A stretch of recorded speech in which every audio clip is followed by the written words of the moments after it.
Hello जय जगन्नाथ। किसी special दिन में मो किसी स्पेशल खाइबा बनइबार कथा उठिले आम घर लोक कहती तो दही बैगणटा निहाती बनाब। तो यहाँ मोर बहुत फेवरेट डिश।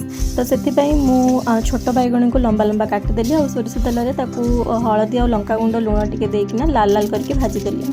तापर ता छुंक मु सोरिष तेल किसी सोरिष जीरा सुखिला लंका भुरसुंगा पत्र कंचा लंका छेचिकी रखि रसुण नहीं तार छुंक को मैंने भलसे भाजीदेली। आउ लास्ट गैस बंद कर सारा पर टी हलदी आउ टी लंका गुंड पकेबे ना तो छुंकर कलर बहुत भल आसे को भी तरकारी रे।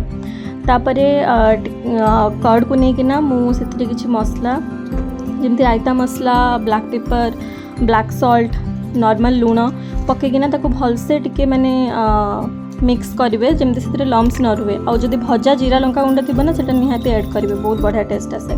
तापर जो आम छुंक करके रखिलु और बैगण भाजिक रखिलु तादेह ऐड करदे। देखूँ हलदी और लंका गुंड पकड़े केते सुंदर कलर आसपर टी कटा धनिया पत्र को ऐड करना या गरम गरम भात सहित सर्व करूँ।